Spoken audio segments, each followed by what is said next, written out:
I am pleased to announce that President Zelensky will address us shortly, followed by Speaker Ruslan Stefanchuk, the Chair of the Rada of Ukraine. And allow me also to have a special welcome to the Ambassador of Ukraine and the Ukrainian people present in the plenary today.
Mr. President, thank you for showing the world what it means to stand up.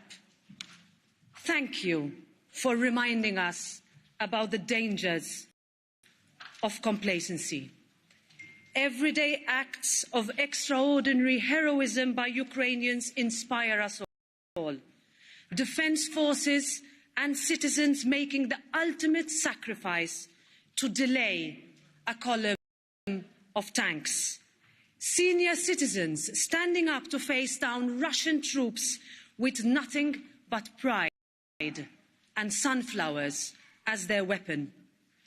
Brave women forced to give birth in metro stations next to their Kalashnikovs.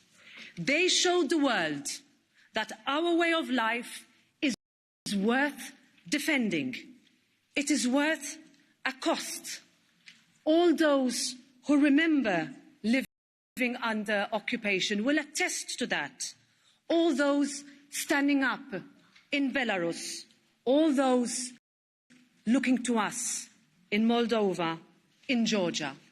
It is worth it for us, for the next generation, for all those in Ukraine and around the world who believe in Europe and in our way, and for all those who want to be free. Our European response was on display over the last very painful days.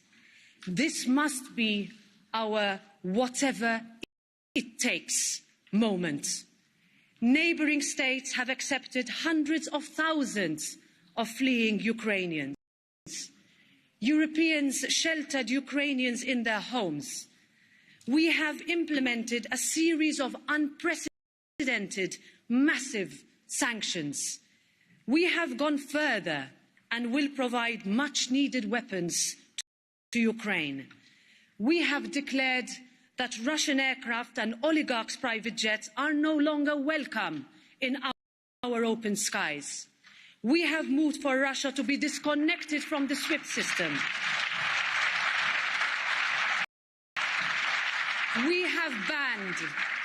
We have banned Kremlin propaganda tools.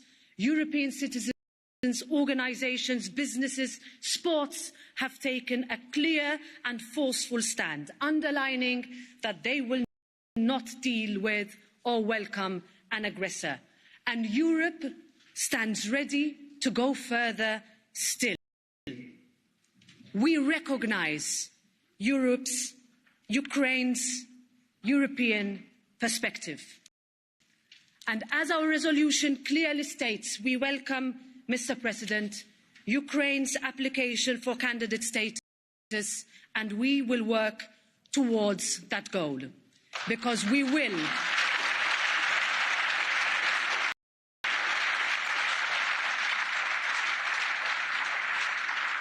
Because we will and we must face the future together.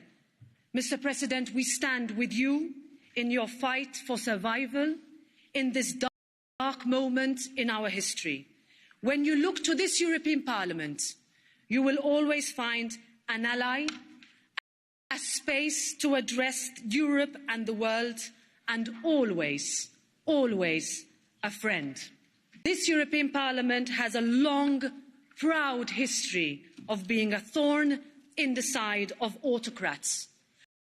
And in this spirit, I will seek a ban on any representatives of the Kremlin from entering European Parliament premises. Because aggressors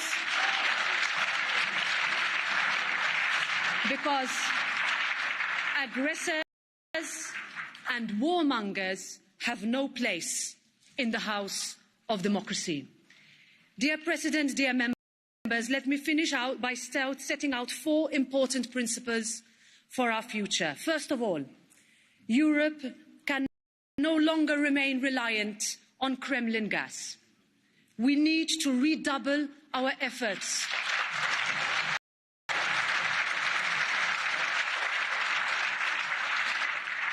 to diversify our energy systems towards a Europe that is no longer at the behest of autocrats, that will put our energy security on stronger footing. Secondly, Europe can no longer welcome Kremlin cash and pretend that there are no strings attached.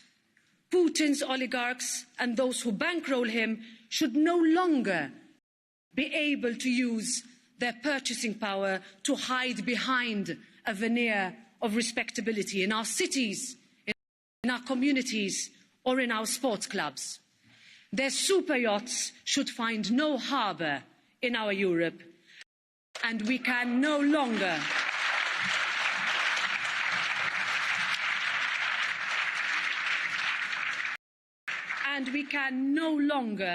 sell passports to Putin's friends, allowing them to circumvent our security. No more. Thirdly, investment in our defence must match our rhetoric. Europe must move to have a real security and defence union.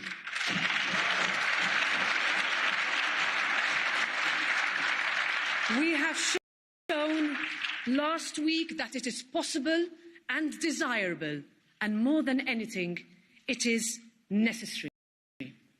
And fourthly, we must fight the Kremlin's disinformation campaign. And I call on social media and tech conglomerates to take their responsibility seriously and to understand that there is no